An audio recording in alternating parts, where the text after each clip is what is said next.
Bueno, estamos iniciando ya la cuarta clase de estadística. En la clase anterior habíamos empezado a estudiar las etapas de la investigación estadística. Habíamos dicho desde el inicio, habíamos visto desde el inicio que las etapas básicas o fundamentales se dividían en fases, ¿no? Tanto en la primera fase, segunda fase y una tercera fase. En cada una de ellas había una serie de subetapas que se consideraban, y dentro de la primera fase tenemos la planificación, ¿no? Hasta la clase anterior, en la planificación habíamos visto, empezando, ¿no? Por lo más importante o el inicio de toda investigación, que son los objetivos. O sea, ¿para qué nos sirve la investigación que vamos a realizar? Luego, habíamos visto también el universo, dónde vamos a realizar esa investigación, ¿no? Luego, trabajos similares o experiencias de investigaciones similares. El marco legal aplicable también, o sea, dentro del marco legal en cuál estaba, hasta qué límites podía abarcar nuestra investigación. Luego habíamos visto los procedimientos de recolección de la información, los métodos, los instrumentos. Habíamos visto también un cronograma de tiempos, ¿sí? Igual habíamos visto un presupuesto también. Y cosas básicas, obviamente, que se deben considerar en la planificación, ¿no? Entonces, ahora vamos a continuar dentro de la etapa de la planificación, viendo qué cosas más debemos considerar, ¿sí? A ver, una consulta. ¿Todos han podido descargar el material, la separata de esta clase, o hay alguien que no lo tiene todavía?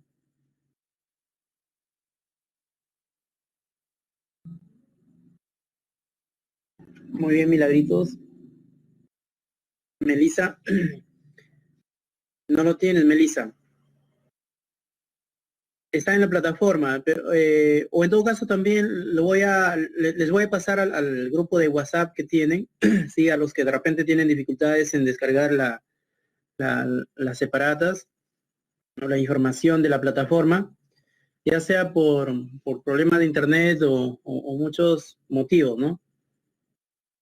Pero aquí está, esta parte es full teoría, ¿sí? Es full teoría. Las primeras clases vimos algo de práctica, obviamente, en la introducción.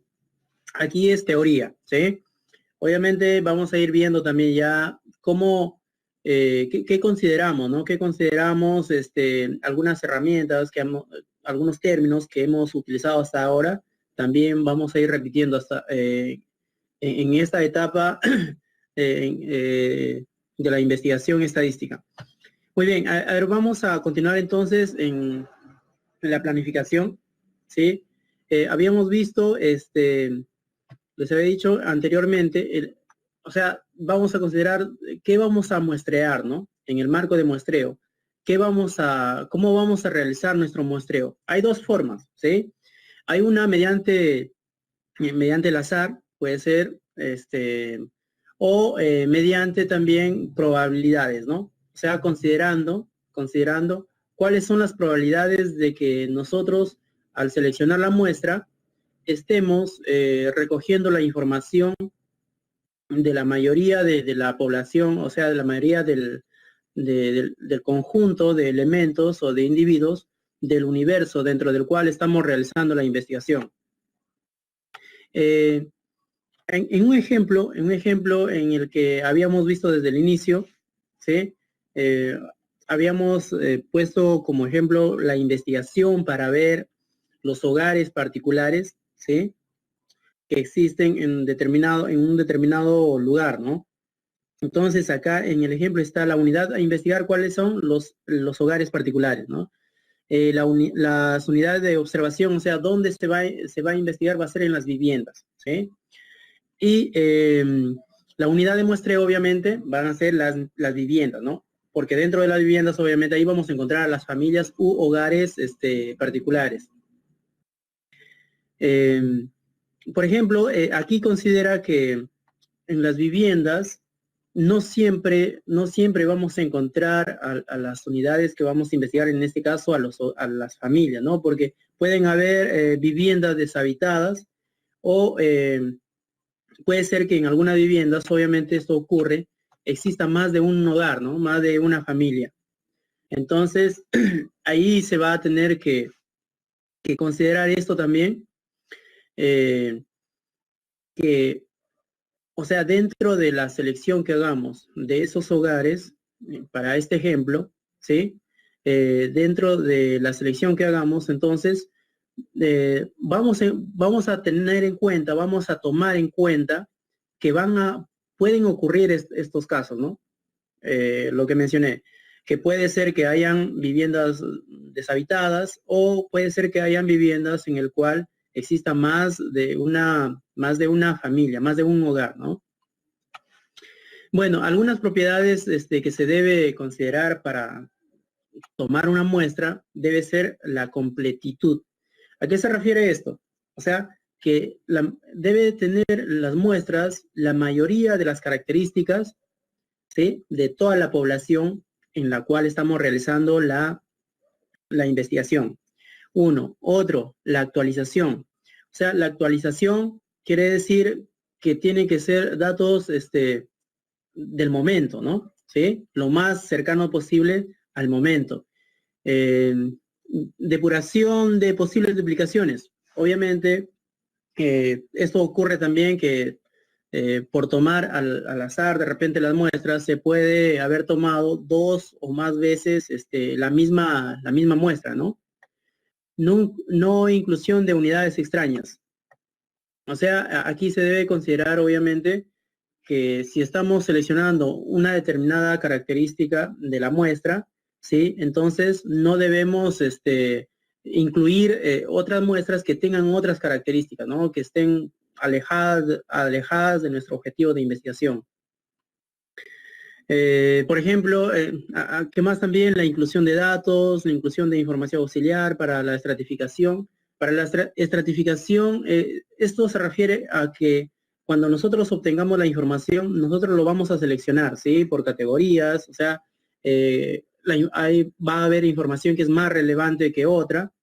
Entonces, en esto se lo llama la estratificación de la información, ¿no? En el cual se lo va a seleccionar de acuerdo a determinadas características.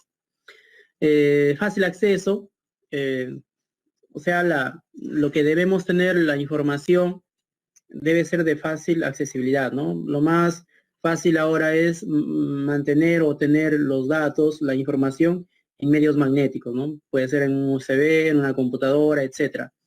Obviamente tiene que tener la seguridad necesaria, ¿no? Porque si tenemos de repente en un solo lugar, en un solo medio, la información, y si ocurre algo ahí, se nos va a perder toda la información, ¿no?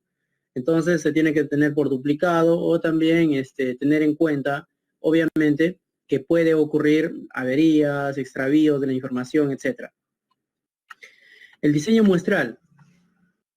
O sea, aquí es cómo se va a diseñar la muestra, ¿sí? Del ejemplo que estamos viendo, aquí se va a considerar vamos a responder nosotros a ciertas preguntas, ¿no? Las personas de la muestra se eligen directamente, una sola etapa, o primero se elige hogares y luego se sortean personas en 2 etapas. O sea, para elegir nosotros la muestra, debemos considerar cómo vamos a seleccionar, en cuántas etapas, ¿sí? De repente podemos considerar 1 o 2 etapas, o también vamos a considerar, obviamente, ¿sí?, una sola etapa en la cual estemos nosotros con la seguridad de que esas muestras que estamos tomando no sean muestras que no cumplan con las características que mencioné anteriormente. O sea, que no sean repetidas, que no sean muestras que no tienen las características de la cual nosotros estamos investigando, ¿no? A ver qué más. Vamos a ver aquí las variables de relevamiento. ¿A qué se refiere esto? Dice, son las variables que se requiere, que se quiere investigar, se llaman variables porque sus valores varían de persona a persona del universo. Las variables pueden ser cuantitativas, habíamos visto ya, o cualitativas, ¿no? Cuantitativas pueden ser de edad, de ingresos, número de integrantes de la familia o del hogar, etcétera. Cualitativas, el sexo, el estado civil, etcétera, ¿no? A ver, aquí, en el ejemplo que tenemos aquí, nos dice, a ver, para ver si una persona que viaja hacia nuestro país es un visitante, debemos preguntar, por ejemplo, ¿no? Un ejemplo, ¿cuál es el país de residencia habitual? O sea, de dónde proviene o dónde reside con más tiempo, ¿no? ¿Cuál es el motivo del viaje? En particular, si viaja por motivo de trabajo o tal vez, no sé, haciendo turismo, etcétera. ¿Cuánto tiempo piensa permanecer en nuestro país, etcétera, ¿no? Otro ejemplo, para saber si una persona es un desocupado, debemos preguntar, por ejemplo, ¿no? Cuando se está estudiando la población económicamente, obviamente que está desocupada o ocupada, ¿no? Si la persona está en edad de trabajo, en edad de trabajar, si tiene o no un empleo, si está disponible para empezar a trabajar, si ha buscado algún empleo, etcétera, ¿no? También se debe considerar las categorías de respuesta para las variables de relevamiento. Según las necesidades de la investigación, las categorías de respuesta serán más o menos afinadas. Si, por ejemplo, aquí si consideramos, si preguntamos, por ejemplo acá, por la edad de los visitantes que podrían tener diversas variantes, ¿no? Por ejemplo, si son mayores de edad, si son menores de edad, las edades, entre qué años están comprendidos. Por ejemplo, aquí ya estamos viendo algo, lo que habíamos visto anteriormente en el inicio, que son estos intervalos, ¿no? Por ejemplo, intervalos de 0 a 9, de 10 a 19, de 20 a 29, etcétera, ¿no? También se debe considerar aquí el plan de tabulados. ¿A qué se refiere esto? Esto se refiere netamente en la organización ya, o sea, cómo vamos a organizar la información que vamos a obtener, ¿no? Puede ser en tablas, en cuadros, ahí tenemos ejemplos, los que ya habíamos visto también, ¿no? Por ejemplo, aquí tenemos la organización de los datos sobre personas, sobre la edad de ciertas personas. Y en el segundo cuadro tenemos el número de visitantes a nuestro país en este caso, ¿no?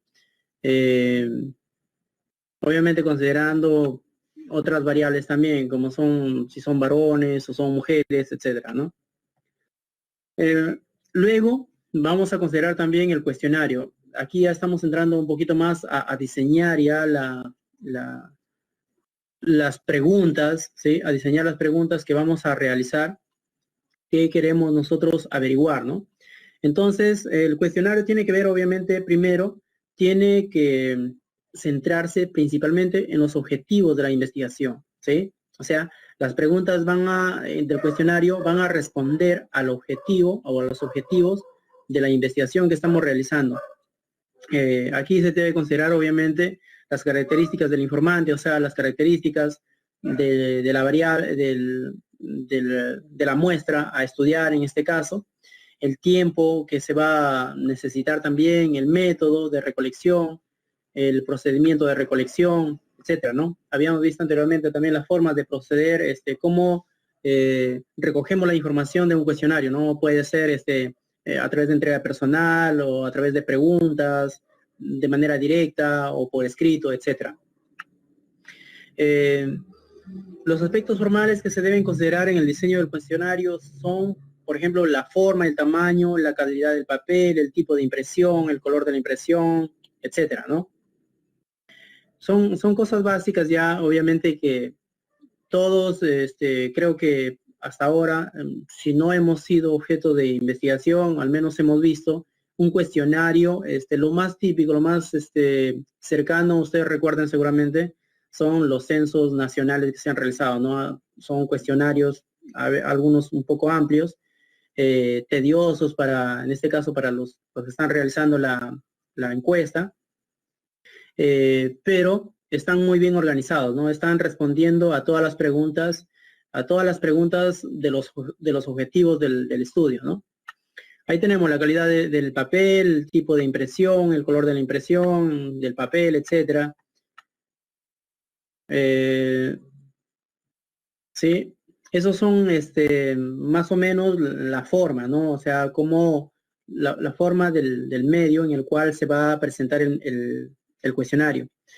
En cuanto al contenido de las preguntas, es necesario realizar las siguientes operaciones con cada una de ellas. A ver, para nosotros plantear una pregunta en el cuestionario, lo que debemos considerar es verificar si la pregunta es necesaria para la investigación. O sea, tienen que ser preguntas necesarias, no preguntas que nos sirvan de repente, que nos van a generar mucha ambigüedad o confusión, ¿no?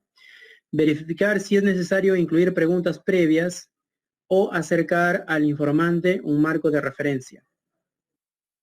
Esto es, si es que de repente nosotros, como se puede decir, vamos a ir de manera permanente, ¿sí? En este caso, con el que se está tomando la muestra, vamos a ir nosotros, no sé, dándole referencias para las respuestas, etcétera, ¿no? O quizás, si el que se está encuestando en este caso va a realizar de manera individual, de manera autónoma, va a responder todas las preguntas.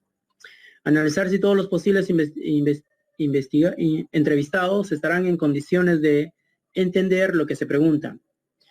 Obviamente, si nosotros vamos a dirigirnos a cierto nivel, a cierto lugar, debemos conocer nosotros las características culturales, el nivel cultural, el nivel de conocimiento que tengan esas personas del tema que estamos investigando, ¿no? Del tema el cual se está refiriendo las preguntas de nuestro cuestionario. A ver, evaluar en qué medida lo que se pregunta no harán reaccionar al entrevistado en el sentido de no querer contestar o no querer contestar con la verdad. Esto también, ¿no? Porque muchas veces de repente podemos nosotros querer preguntar muchas cosas. Esto más o menos nos lleva a tener en cuenta el marco legal, ¿no?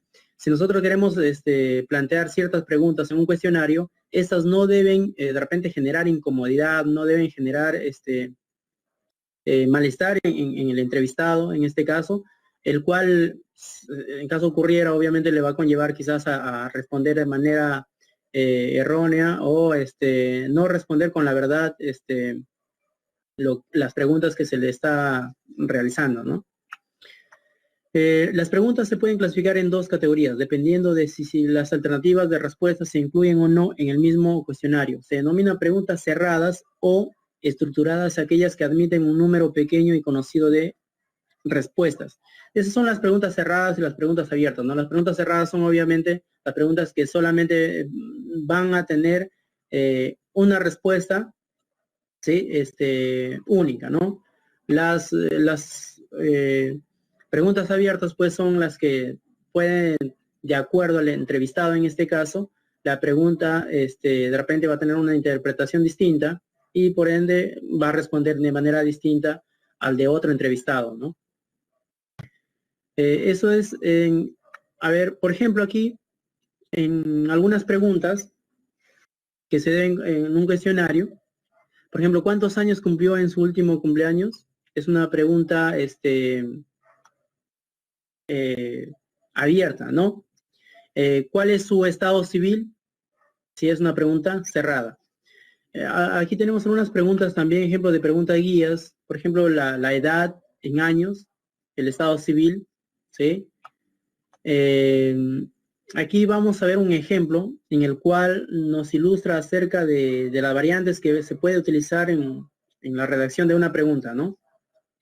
Sobre el personal ocupado en una empresa, por ejemplo. ¿Cuántas personas trabajan en este local o en esta empresa? ¿Cuántas personas trabajan en este local para la empresa? ¿Sí? ¿Cuántas personas trabajan en este local para la empresa? No olvide incluir entre las personas o a los propietarios que trabajan. Obviamente, se debe especificar, ¿no? De manera más centrada para saber con exactitud la cantidad de trabajadores, porque obviamente si están incluidos, por ejemplo, los ejecutivos o los dueños, los propietarios de la empresa o del local, obviamente se los va a considerar o no como trabajadores, ¿no? Eso también se debe tener en cuenta, porque si en caso de que tengamos un número distinto en un cuestionario a otro, obviamente que nos va a generar confusión. No, ahí está la preguntas, por ejemplo, la cantidad de personas que trabajan en este local para la empresa. Esta es una pregunta que está considerando límites, ¿no? De 1, de 2 a 4, de 5 a 9, de 10 a 19, etcétera. Aquí nos plantea algunas pautas para redactar el contenido del cuestionario, ¿no?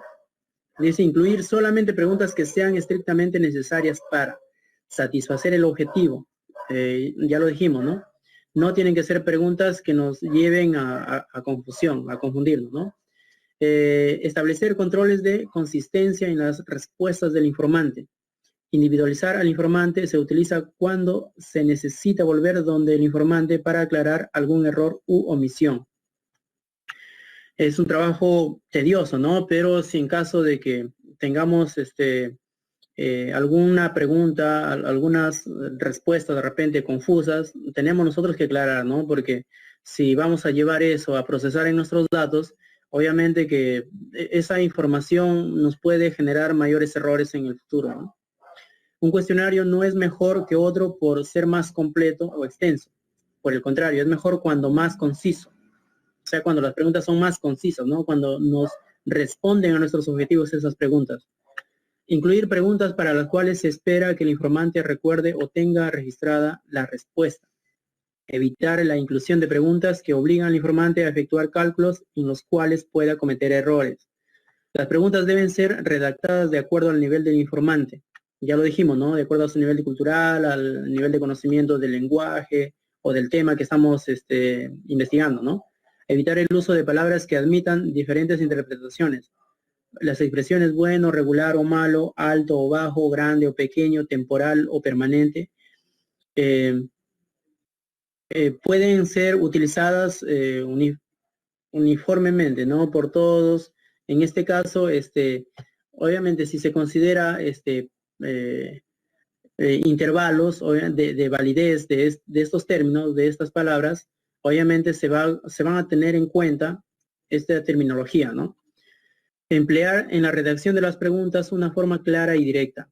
La pregunta no debe sugerir la respuesta. O sea, las preguntas no deben estar sugiriendo respuestas, ¿no? Como dando respuestas obvias, sino obviamente ya no sería ya un cuestionario para sacar información a otra persona, ¿no?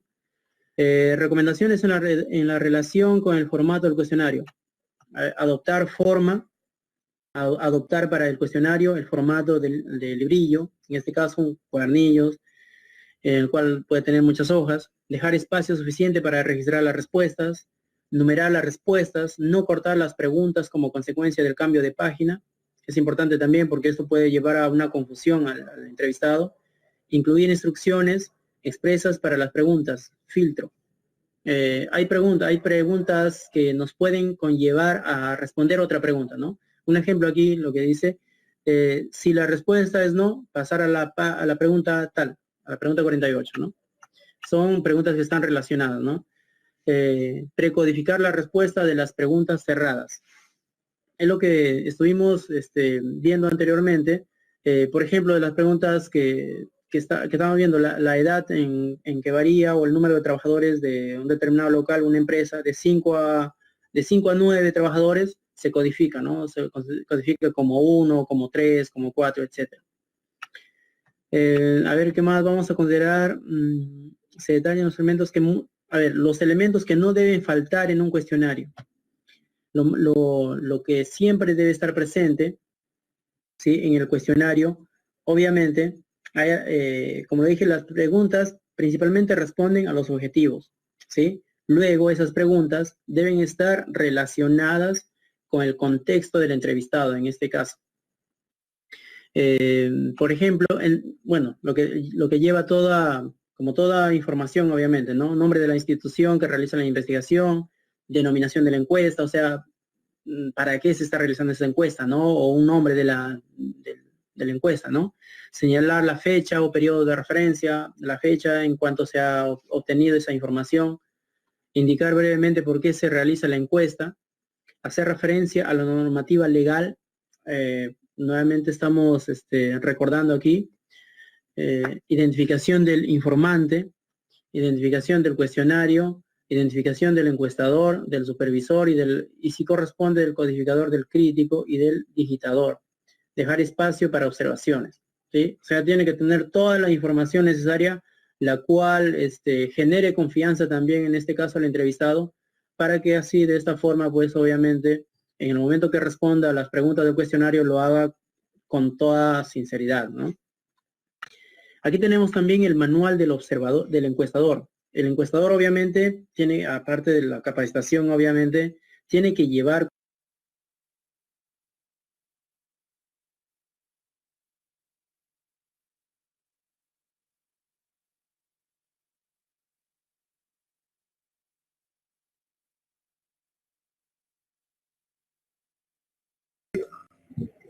Profesor, no se lo escucha.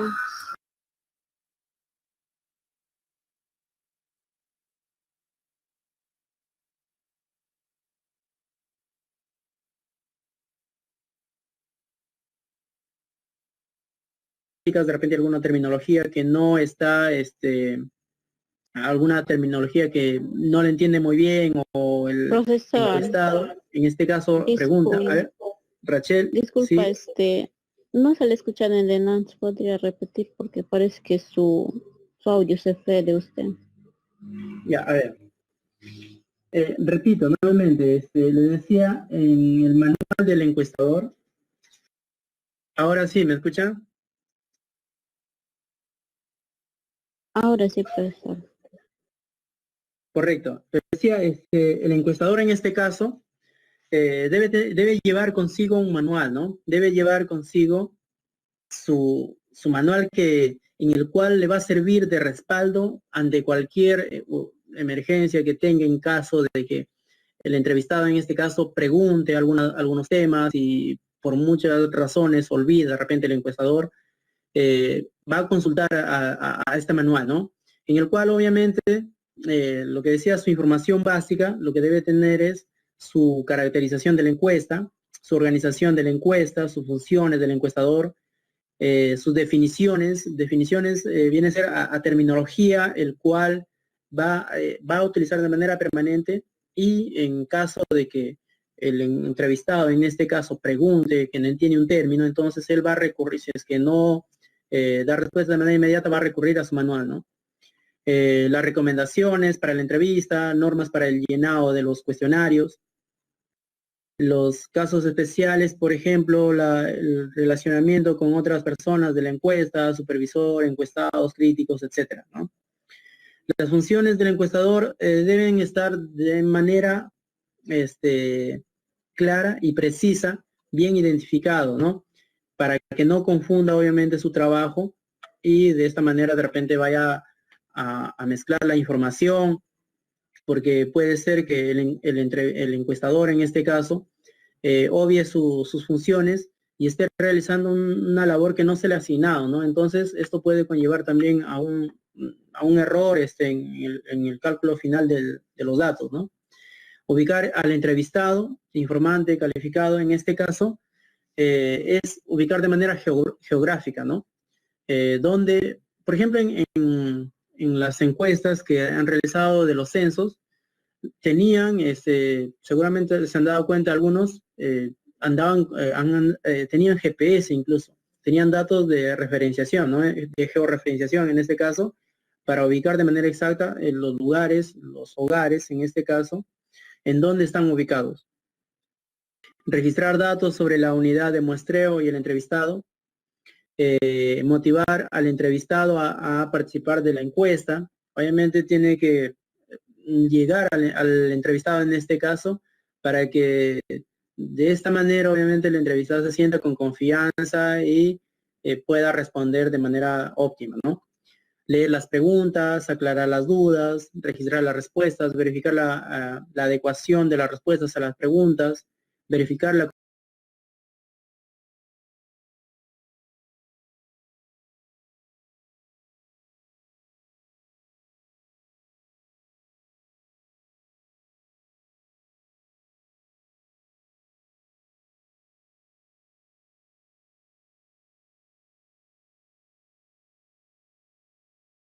mantener una actitud correcta y objetiva durante la entrevista.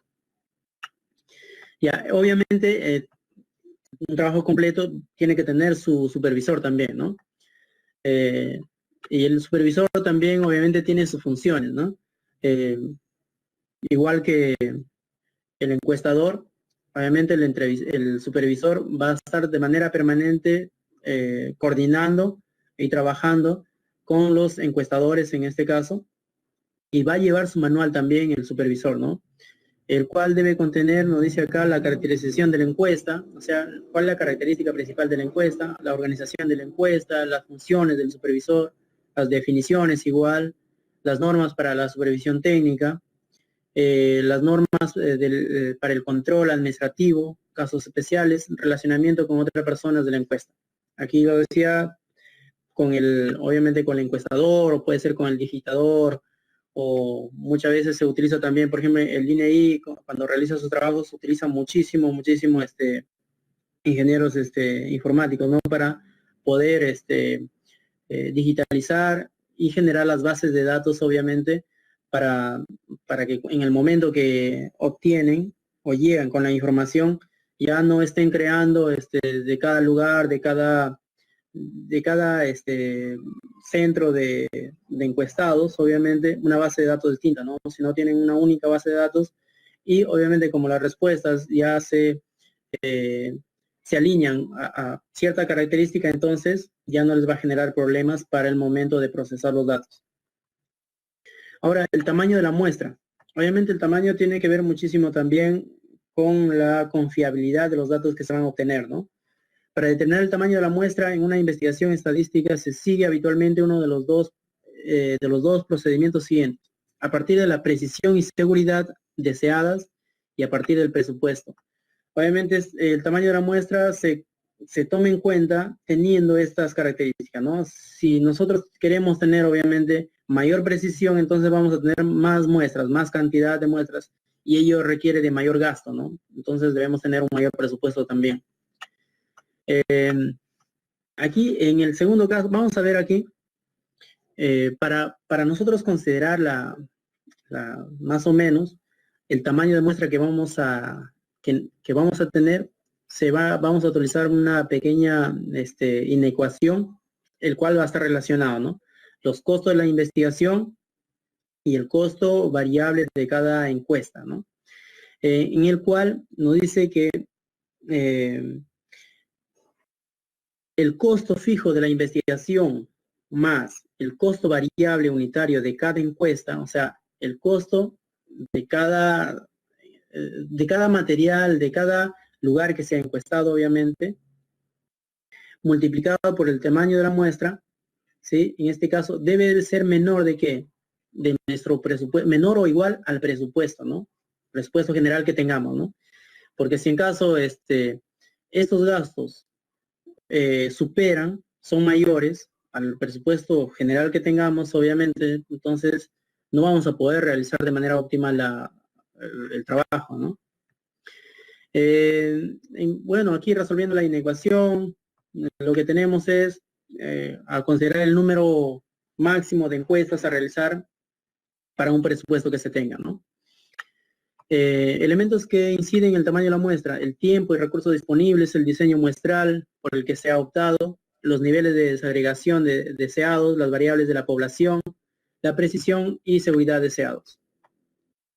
Aquí se considera, por ejemplo, si nosotros tenemos un planeado, encuestar a una determinada cantidad de personas, ¿sí? Y al final no se llega a encuestar esa cantidad de personas, entonces se replantea nuevamente el número de muestras, ¿no? En este caso, aquí dice, por ejemplo, si se planearon encuestar a realizar 1000 encuestas y se espera un no contacto del 15%. Un no contacto quiere decir que con el 15% de lo planeado no se ha tenido información, ¿no? No se ha llegado a contactar. Entonces, se va a considerar, obviamente, esa cantidad inicial que teníamos entre el 100% menos la cantidad que no hemos logrado contactar, ¿no? Con esas personas que teníamos planeado entrevistarnos. Y como respuesta nos da aquí que el número, al final, el número, ¿qué va a ocurrir? El número se va a considerar menor, ¿no? Determinación de la muestra. ¿Cómo vamos a determinar la muestra? Aquí dice, se refiere a un conjunto de tareas que consiste en seleccionar del universo las unidades que integran la muestra y luego agruparlas de forma de facilitar los trabajos de campo. Entonces, para determinar la muestra, obviamente, hay dos formas, ¿no? Una le decía, mediante el método del azar, o sea, considerando a cualquier elemento del universo en este caso, o mediante probabilidades, ¿no? Probabilidades quiere decir que, por ejemplo, si yo tengo un universo de 20 personas, entonces, ¿cuál es la probabilidad de que si yo elija 5 personas para muestra, cuál es la probabilidad de que esas 5 personas me den o me entreguen las características de la mayoría posible que se acerquen, si es posible, a las 20 personas, ¿no? Y al azar, obviamente, se considera también teniendo en cuenta eso, ¿no? Que esas muestras que nosotros vamos a tomar nos entreguen las características de la mayoría de la población posible. Obviamente que no siempre va a ser así, ¿no? Pero por lo general, si nosotros consideramos bien, si nosotros analizamos bien a esas muestras que vamos a tomar, nos van a entregar la información que queremos, ¿no? O por lo menos se va a acercar al objetivo de la información que queremos obtener. Luego ya, para ir ya dándole forma, ¿sí? Forma final a nuestra encuesta, en este caso, se hace una prueba piloto. Una prueba piloto se hace, es como un ensayo, ¿no? Como un simulacro, pero obviamente es real, ¿no? Pero es real, se realiza obviamente en el lugar, con las personas que se ha planeado realizar el trabajo también, pero no se hace al 100%, ¿no? Ni al 50%, se hace considerando un porcentaje X que nos determine, que nos entregue más o menos una información para que nosotros encaminemos nuestra encuesta, para que encaminemos nuestra investigación. Porque probablemente hayamos planteado al inicio algunas preguntas en el cuestionario que probablemente tengan rechazo en cierta parte de la población, ¿no? En este caso, en la prueba piloto que se hace. Entonces, ¿qué se va a hacer luego? Vamos a replantear esas preguntas. Vamos a reconsiderar esas preguntas, obviamente, y eso se realiza ya en la evaluación de la prueba piloto, ¿no? O sea, vamos a ver cómo han respondido en el simulacro, en este caso, a nuestras preguntas, para luego considerarlas de manera definitiva o de repente modificarlas o cambiarlas por otras preguntas, ¿no? Rediseño de cuestionarios y manuales. Obviamente esto se hace dependiendo, como le dije ya, del resultado que tengamos de la prueba simulacro, de la prueba piloto, ¿no? Ajuste del presupuesto y del calendario de operaciones. Al final, obviamente, si bien es cierto, al inicio se hace una calendarización de todos los trabajos, de todas las etapas que vamos a realizar, pero sin embargo, cuando nosotros vamos avanzando en un trabajo de investigación, seguramente ustedes ya, quizás algunos tienen una experiencia o cuando lleguen a realizar un trabajo de investigación para una tesis, etcétera, o lo que sea, se van a dar cuenta que no siempre la calendarización y el presupuesto es fijo desde el inicio hasta el final. Obviamente que va a ir variando porque probablemente se vaya incrementando o de repente hay información que es obvia, ¿no? Que de repente ya teníamos esa información y por lo tanto nos ahorra tanto tiempo y dinero y por lo tanto va a variar, vamos a modificar nosotros también nuestra calendarización y nuestro presupuesto, ¿no? Y luego ya cuando ya se tiene tanto modificado, en este caso, las preguntas de nuestras encuestas, después de haber realizado la prueba piloto, ya se va a proceder a la impresión, ¿no? De los manuales, de los cuadernillos, de las encuestas, ¿no? Y finalmente, obviamente ya para pasar ya a la siguiente etapa ya, lo que se va a hacer es se va a reclutar el personal necesario, ¿no? Dependiendo de las características, obviamente, pues de la investigación que se quiera hacer o del trabajo que se va a realizar, si se va a realizar, por ejemplo, trabajos en campo, si se va a realizar trabajos en determinadas zonas, donde la accesibilidad no es muy, no se puede acceder de manera rápida, entonces se tiene que considerar también este caso al personal que se va a reclutar, ¿no? Por ejemplo, personas que estén aptas a caminar ciertas distancias, personas que tengan el nivel tanto cultural y de idioma también. Por ejemplo, si vamos a realizar un trabajo o a obtener la información de una zona donde hablan alguna lengua originaria, entonces el personal que vamos a seleccionar tiene que tener ciertas características para que pueda llegar a esa población, ¿no? Obviamente después de seleccionarlo, si ya cumplen con ciertas características, se lo va a capacitar nuevamente, ¿no? Se lo va a capacitar al personal y por último, ya después de que ya se lo ha seleccionado, se lo capacita, ya se va a realizar ya para pasar a la etapa de la ejecución una promoción de la encuesta, ¿no?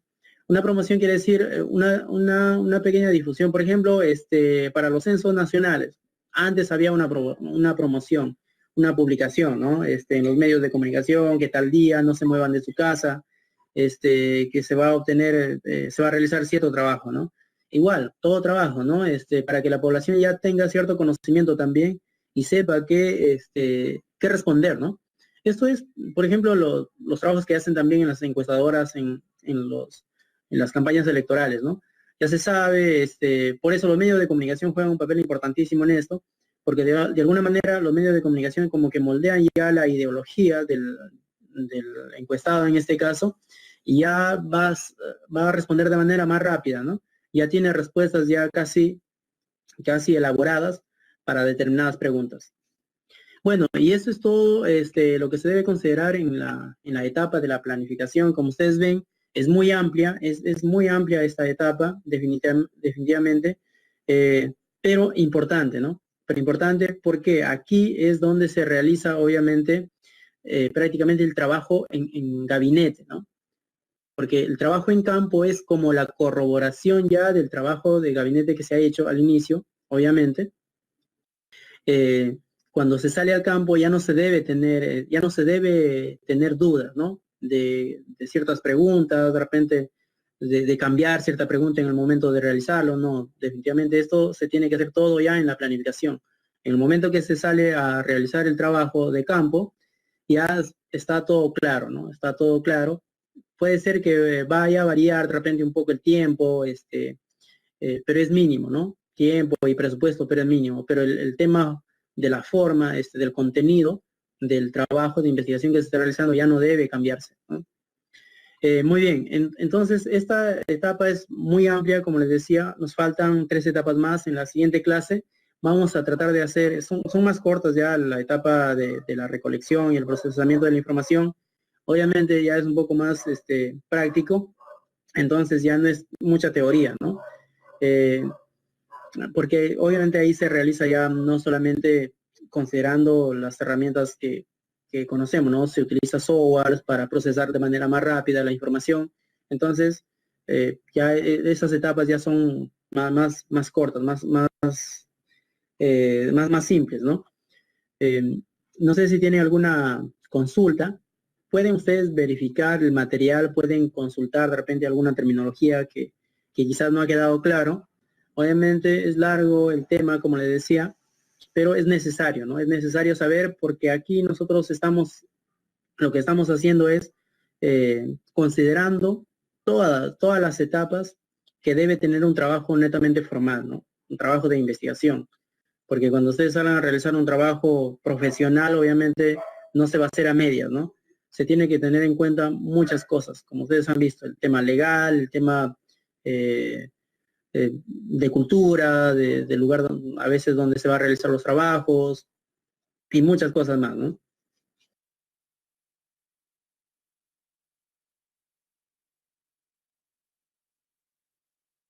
Sí, a ver, ¿alguien, por favor, quiere preguntarme algo o estamos terminando por ahora?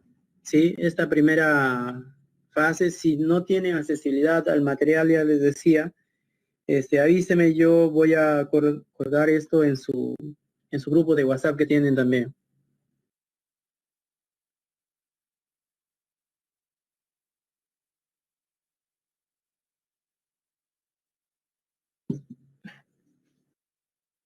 A ver, ¿nadie tiene alguna pregunta?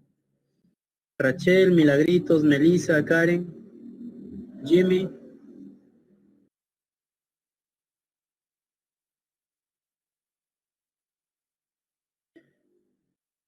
Muy bien. Les agradezco entonces su atención ahora.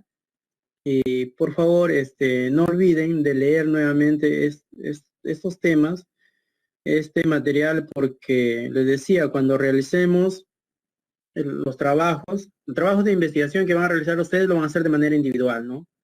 Cada uno va a realizar su trabajo de investigación, obviamente. Ya cuando terminemos con esto, ¿sí? Cuando terminemos con esto, vamos a empezar ya a asignar los trabajos de investigación y conforme vayamos desarrollando la parte práctica de los medios, de las formas, de las herramientas que se va a considerar, obviamente van a ir ustedes aplicando, ¿no? Pero esto es básico, esta es la parte fundamental para poder realizar un trabajo serio de investigación.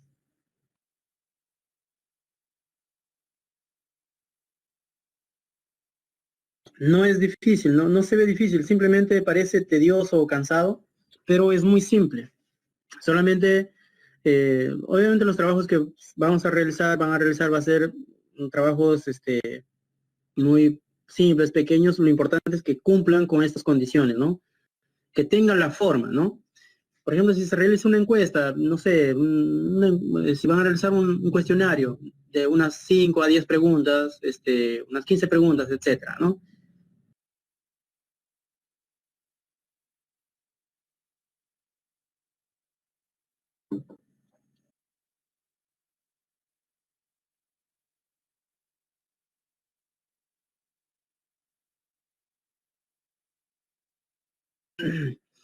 Muy bien.